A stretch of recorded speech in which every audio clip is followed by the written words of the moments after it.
Good morning friends. आप सभी को हमें मुझे कॉन्ग्रेचुलेट करना है बिकॉज आपने अभी सीईटी का एग्ज़ाम दे दिया है एंड डेफिनेटली आपको इंजीनियरिंग में एडमिशन मिलने वाला ही है। बट बिफोर दैट हम आज देखने वाले हैं कि इंजीनियरिंग का यूज़ क्या होगा, आप इंजीनियरिंग क्यों कर रहे हो, उसके एप्लीकेशंस क्या है। अगर आप पुणे यूनिवर्सिटी में एडमिशन्स लेते हो तो आपके सामने क्या क्या डिफिकल्टीज आने वाले। So we are going to discuss all those in this lecture. Okay, myself Sagar Shinde. I am pass out from Pune university, B production, then I done MTech, and then I done PhD in mechanical engineering. So last 20 years I am in teaching field. I'm teaching engineering graphics, mechanics and basics of mechanical engineering in the first year, and for the second year strength of machinery. So I'm gathering my experience in front of you in this lecture. Okay. So but today's topic is introduction to engineering, and the first part is branch selection. Before branch selection हम engineering क्यों कर रहे हैं?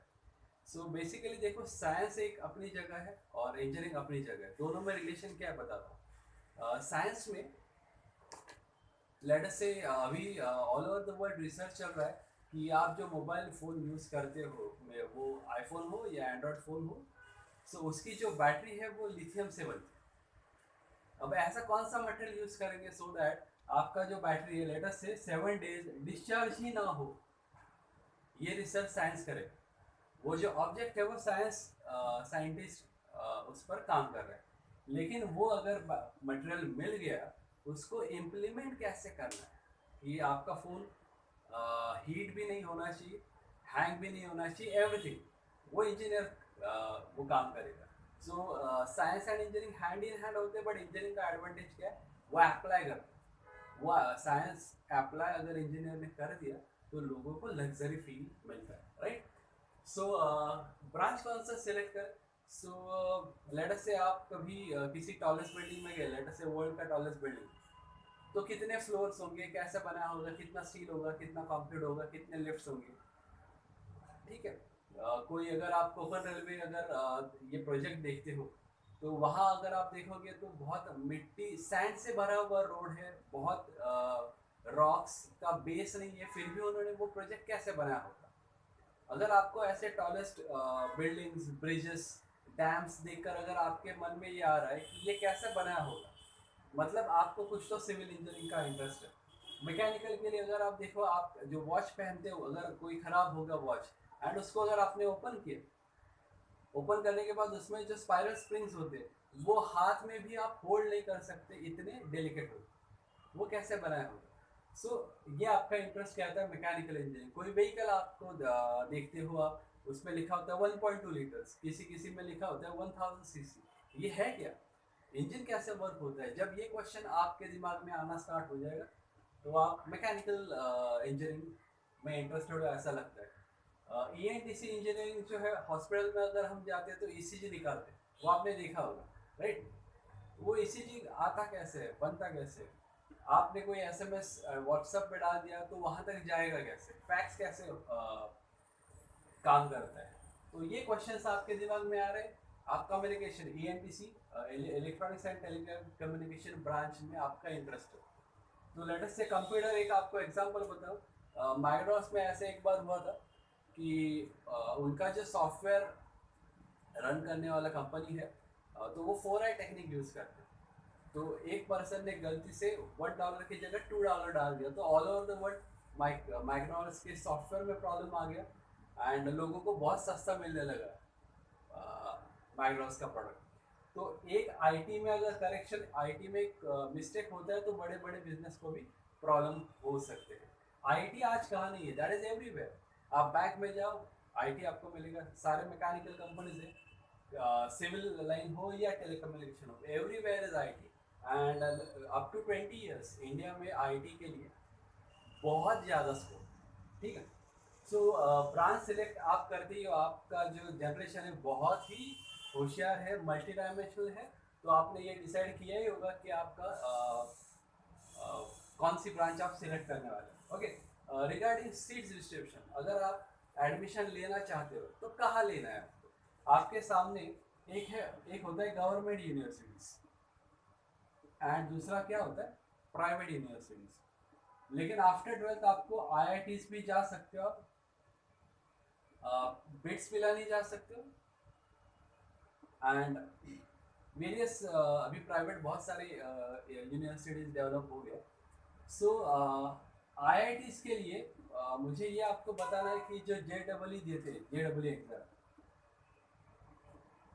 तो जो parents ये lecture देख रहे हैं तो मुझे पेरेंट्स से या स्टूडेंट से ये सवाल पूछना है, आप पुणे बेस्ड हो, पुणे में ही रहते हो, आफ्टर 12th आप अपने स्टूडेंट को पुणे से बाहर सीखने के लिए एजुकेशन के लिए भेजने वाले हो या नहीं? इसका अगर आंसर नो है तो जेडबलई का यूज ही नहीं, बिकॉज आईआईटी हमारे यहाँ पवई में है, वहाँ नहीं भेजोगे, पुणे से बाहर नहीं भेजोगे तो यूज ही नहीं। हाँ, आप एमटेक या एमई के लिए एमटेक के लिए जा सकते हो वहाँ पे, right.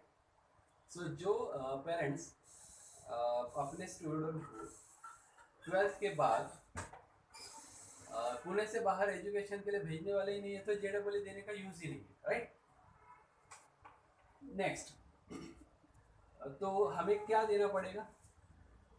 CET, MS CET, Maharashtra state का सीईटी जो आपने अभी दिया, राइट।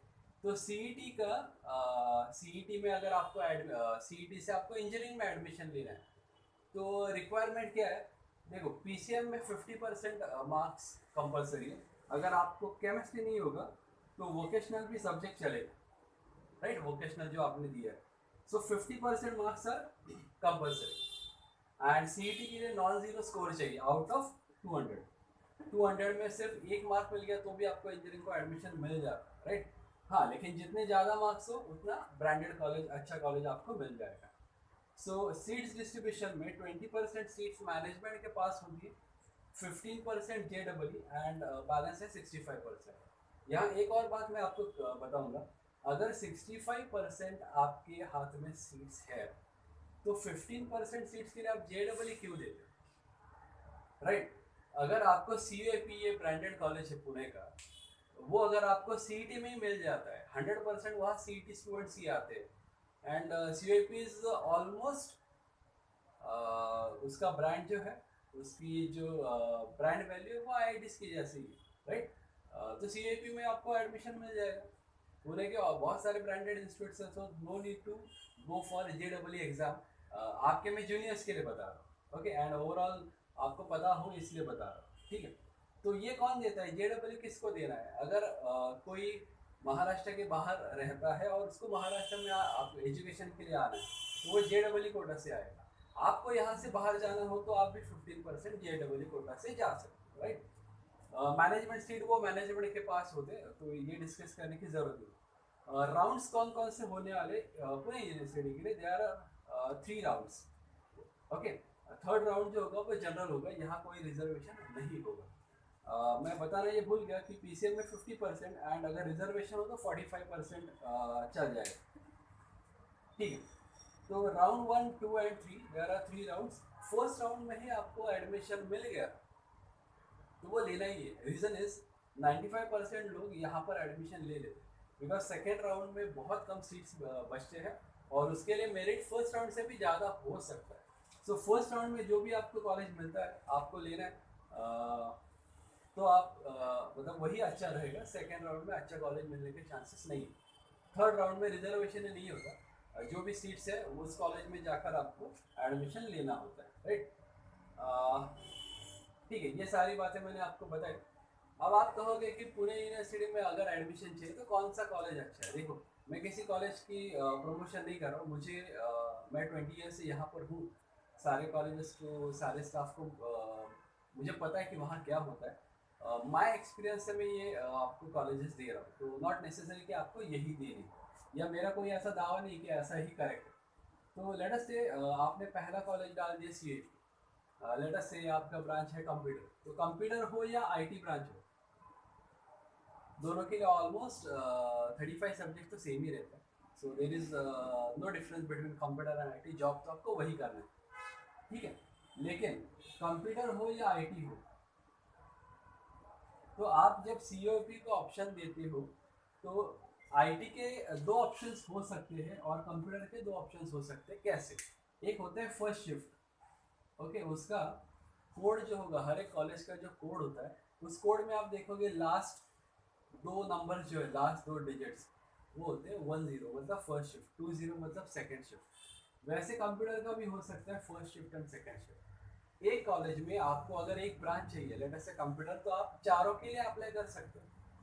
उसके बाद आता है कंप्यूटर ब्रांच के लिए PICD कॉलेज, तो उसके लिए भी आप क्या कर सकते हो, कंप्यूटर एंड IT, इसके आगे दो ऑप्शंस आप फिलअप कर सकते हो। उसके बाद कंप्यूटर ब्रांच की बात कर रहे हैं, लेट अस से कमिंस।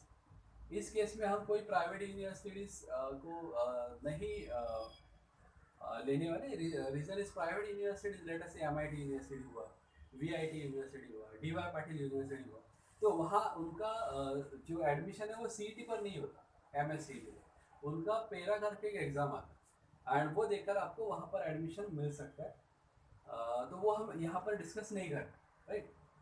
कमिंस हुआ, PVG हुआ, अगर ये सारे सिटी एरियाज के कॉलेजेस है।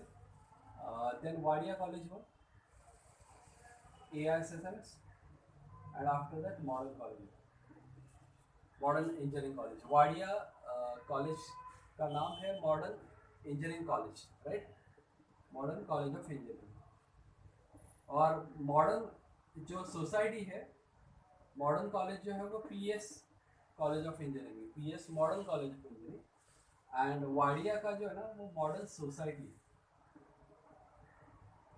Modern societies college of engineering, ये सोसाइटी का नाम है मॉडर्न एजुकेशन सोसाइटी, और ये PS एजुकेशन सोसाइटी है, तो डिफरेंस है। सिटी के एरिया, सिटी में आप रहते हो तो ये कॉलेजेस अच्छे हुए। अगर आप पिंपरी चिंचवड़ एरिया में रहते हो तो वहाँ का ब्रांडेड कॉलेज हुआ PCC। तो उनके 3 कॉलेजेस है एक्चुअली। रावेत का भी एक सेंटर है, रावेत में भी एक उनका कॉलेज है। देन मेन जो कैंपस है वो अकोडी में, एंड उसके बाद आएगा DY पाटिल। थर्ड जो कॉलेज है इनका वो तलेगांव में है, तो वो सोचने की जरूरत नहीं। DY पाटिल अकोडी का भी एक सेंटर है, एज वेल एज पिंपरी का भी एक सेंटर है। ओके, एंड शाहू, ये GSPM ग्रुप का college, Shahu college of engineering, वो GSPM ग्रुप का है। GSPM ग्रुप के all over the Pune almost 8 colleges है, but this is branded college in those. यहाँ पर मैं सिंहगढ़ कॉलेज ऑफ इंजीनियरिंग की भी, सिंहगढ़ कॉलेज ऑफ इंजीनियरिंग जो वडगांव एरिया में है, सिंहगढ़ रोड एरिया में, तो वो कॉलेज अच्छा है। और इनके भी ऑलमोस्ट 7-8 कॉलेजेस अराउंड पुणे हैं, बट ये ब्रांडेड कॉलेज की हम बात कर रहे हैं इसलिए ये आपको बताएं। अगर आप सिटी से बाहर रहते हो अकोडी एरियाज में, तो आप इनको सिलेक्ट कर सकते हो। सिंहगढ़ रोड के लिए ये कॉलेज हो, एंड सिटी एरियाज में ये सारे कॉलेजेस हो। ओके, इन पर कोई आपको डाउट हो तो आप डायरेक्टली मुझे कॉल कर सकते हो, तो मैं आपको इनके बारे में और डिटेल बताऊंगा। तो आपके लिए मैंने यहाँ पर मेरा व्हाट्सअप नंबर लिखा है। ओके, रहा सवाल आपको एक बार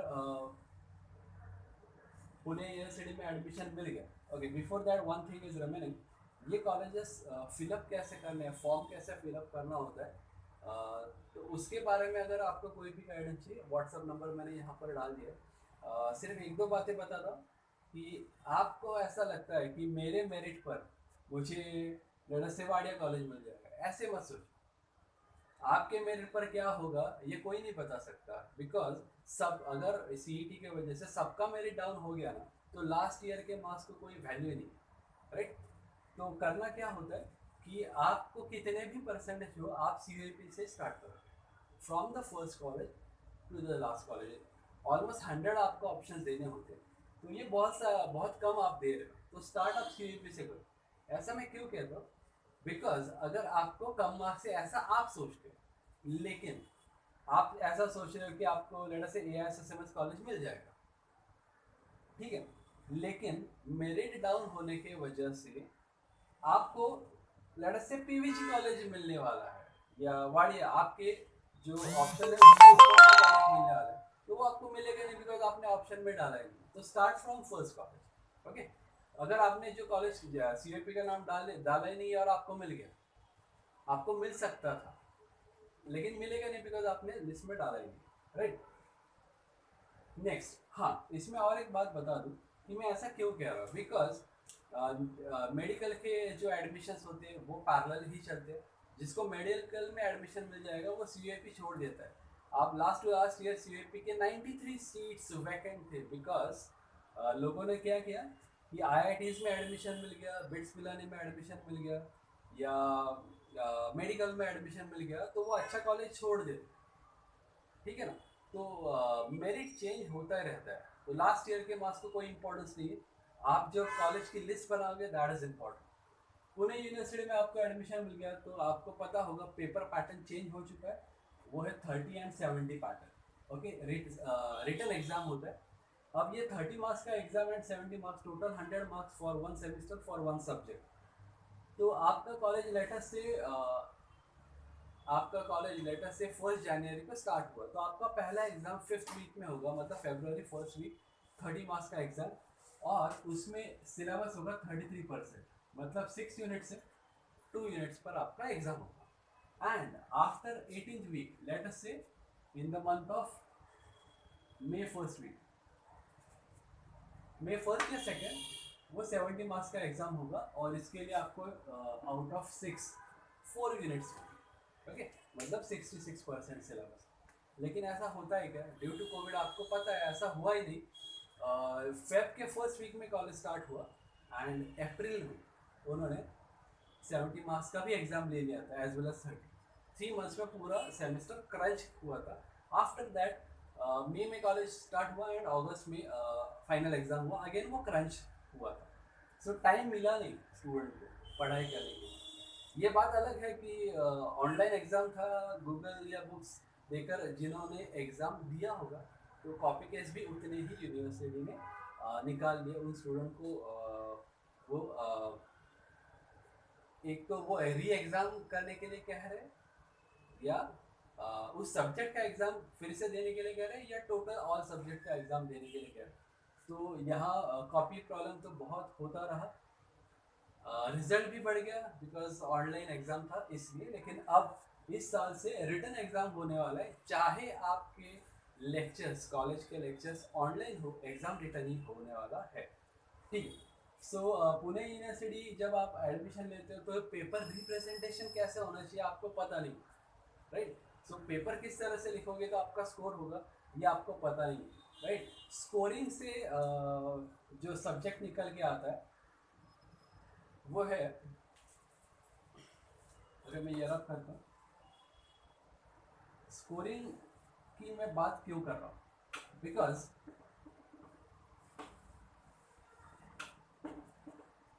आप इंजीनियरिंग कर रहे हो, तो आप में से कोई अगर आप ये सोचेगा कि मैं MS करने वाला हूँ तो स्कोर नहीं हुआ तो भी चलेगा, कोई यूज़ ही नहीं है ऐसा सोच के।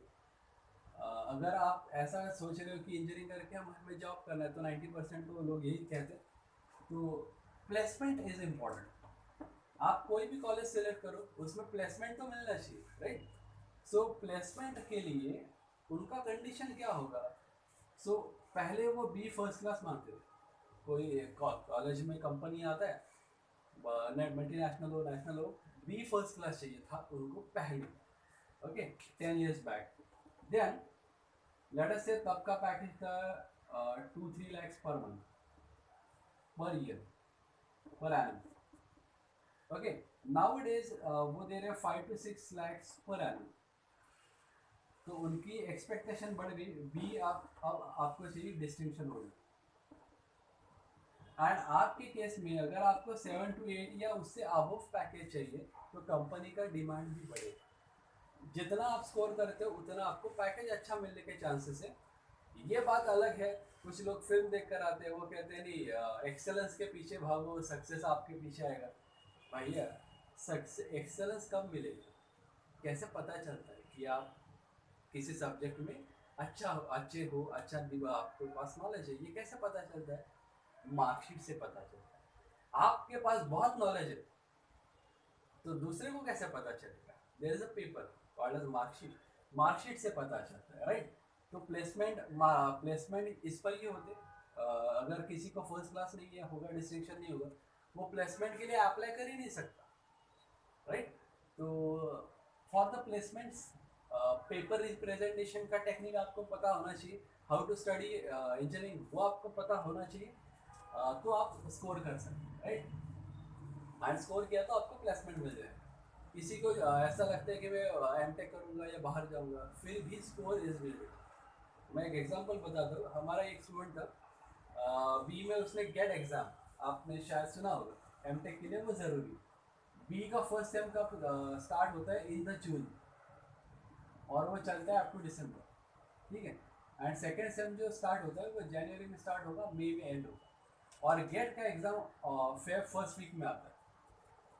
तो गेट एग्ज़ाम ऐसा है कि 1 मंथ या 1 वीक कोई पढ़ाई का यूज़ नहीं होता। तो 7 to 8 मंथ्स आपको हार्ड स्टडी करोगे तो फेब में जो गेट आएगा तो उसमें आप स्कोर कर सकते हो। ये साल में एक ही बार आता है। तो स्टूडेंट क्या करते हैं, जून में ही क्लासेस लगाते हैं और जून से गेट का ही पढ़ाई करते हैं। गेट में ऑलमोस्ट उस ब्रांच के सारे सब्जेक्ट्स कवर हो जाते हैं। सो ऐसा कुछ अलग पढ़ाई नहीं करना है, बट बेसिक्स आपके बेसिक्स सिलेबस में होते ही है। वो जून में क्लास स्टार्ट करता है, दिसंबर में उसका यूनिवर्सिटी एग्जाम होता है, उसको वो निगलेक्ट करता है, वो पढ़ाई नहीं करता, गेट की पढ़ाई करता है, बिकॉज गेट इज इम्पोर्टेंट। तो दिसंबर में उसको अगर फर्स्ट क्लास नहीं मिलता है, ओके, लेट अस से दिसंबर में उसको मिल गया 50% मार्क्स, उसने गेट स्कोर कर लिया, गेट स्कोर कर लिया आउट ऑफ 100, गेट में 25 का लेटर से कट ऑफ है, उसको 30 मिल गए। लेकिन मई में जो एग्ज़ाम है उसको अगर 70% नहीं मिले, मतलब 50+70 का एवरेज 60% होता है, बी में फर्स्ट क्लास नहीं होगा, किसी भी कॉलेज में ME MTech के लिए आपको एडमिशन नहीं दिया जाएगा। तो इम्पोर्टेंट क्या है, बी में आप कॉन्सेंट्रेट करो, स्कोर करो।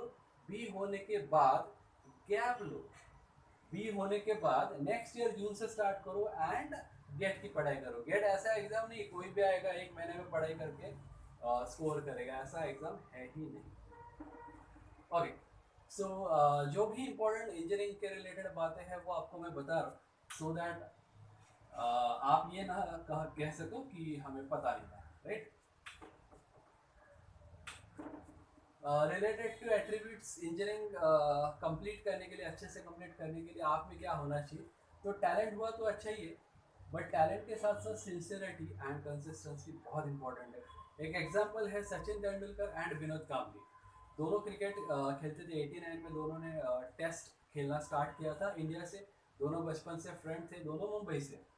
लेकिन काम्बली जो थे उनके 4 डबल सेंचुरीज हो चुके थे, तब तक तेंदुलकर के एक भी सेंचुरी नहीं हुई थी। तो काम्बली के पास ऐसा दिखाई देता है कि टैलेंट ज़्यादा है, लेकिन तेंदुलकर की सिंसियरिटी एंड कंसिस्टेंसी बहुत अच्छी है। फोकस इज इम्पॉर्टेंट, एंड उस फोकस की वजह से तेंदुलकर आज कहाँ है आपको पता है, सारे ऑलमोस्ट वर्ल्ड के रिकॉर्ड्स उनके नाम पर। सो टैलेंट हो या ना हो, सिंसियरिटी बहुत इंपॉर्टेंट।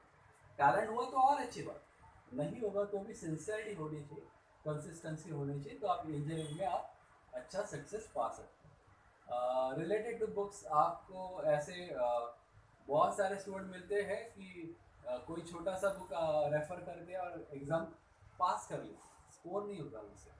बुक्स ऑलवेज रेफरेंस ही होते। इंजीनियरिंग में अगर आप बुक्स की बात करो तो रेफरेंस बुक से इंपॉर्टेंट है, फर्स्ट ईयर के लिए नहीं, from the second year onwards. First year के लिए होता क्या है कि हमारे ही मार्केट में बुक्स अवेलेबल है, वही आपको क्लास में मिलते हैं, तो there is no need to purchase any book. Okay, so ये इंजीनियरिंग के रिलेटेड सारी बातें हुई। हम क्या करने वाले हैं वो आपको बताता हूँ। हम प्री इंजीनियरिंग का एक वर्कशॉप स्टार्ट कर रहे हैं from this Monday 4 October, morning 11 o'clock। Daily 3 hours हम लेने वाले, डेली 3 आवर्स। ओके, आपके एडमिशन्स लेटर से या आपका कॉलेज दिसंबर में स्टार्ट होने वाला है, तो एंड हमने लेटर से अक्टूबर से स्टार्ट किया, तो October and November in 2 months में अगर डेली 3 आवर्स का हम क्लास रखते हैं तो आपका फर्स्ट सेमेस्टर का 33% के ऑलमोस्ट 66% पोर्शन होने वाला है कवर। वो हो जाएगा तो कॉलेज में आप जाओगे तो पहले से आए ही आपको वो आंसर्स आने लगेंगे, आपका कॉन्फिडेंस बढ़ेगा, आपका स्कोरिंग होगा, स्कोरिंग की वजह से प्लेसमेंट पर असर होता है। फर्स्ट ईयर में ही आपको ऐसा क्यों करना है, बिकॉज प्लेसमेंट के लिए अब ईच सेमिस्टर फर्स्ट क्लास ये मांग रहे हैं, ईच सेमिस्टर। मतलब फर्स्ट सेमिस्टर में आपको कम टाइम मिला, मार्क्स कम आ गए, आप प्लेसमेंट के लिए फिट नहीं हो सकते।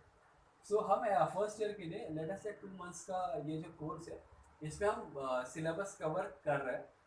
कवर होगा ऐसा मैं नहीं कर रहा, मैक्सिमम हम कवर कर रहे हैं, जो छूटेगा वो उसके बाद कवर हो जाएगा, राइट। तो ये आप ऑफलाइन अगर आप अटेंड करोगे तो वो अच्छा रहेगा। लेकिन जो दूर रहते हैं उनके लिए हम ऑनलाइन कोर्स के लिए भी एक ऐप निकाल रहे हैं। लेकिन जो सिटी में रहते हैं हम ये चाहते हैं कि आप रेगुलर ऑफलाइन ही आ जाए। होता क्या है ना, कोई भी टीचर है तो स्टूडेंट के सामने, स्टूडेंट अगर सामने होगा उसके फेस से हमें पता चलता है इसको समझ में आ रहा है कि नहीं आ रहा है, राइट। इंजीनियरिंग में बहुत सिंपल है, कैलकुलेटर कैसे ऑपरेट करना है हम यहाँ से सिखाते हैं। कैलकुलेटर कैसे ऑपरेट करना है, बिकॉज कोई भी बच्चे को मोबाइल दे दिया ना, जो उसने कभी देखा नहीं होगा, वो सब ऑपरेट करके उसको मोबाइल कैसे वर्क होता है वो पता चल जाएगा। लेकिन ट्वेल्थ में इंजीनियरिंग में आने वाले बच्चों को कैलसी उनके पास होता है, ऑपरेट कैसे करना है वो भी पता नहीं, राइट। तो वो वहाँ से हम उस टॉपिक स्टार्ट करते हैं। तो ये प्री इंजीनियरिंग वर्कशॉप 4 अक्टूबर से स्टार्ट होने जा रहा है, morning 11 o'clock at JM road branch. ठीक है, और कोई डाउट हो मेरा नंबर यहाँ पर व्हाट्सएप पे लिखा है, आप उस पर कोई भी डाउट पूछो या कॉल कर सकते हो। Thank you.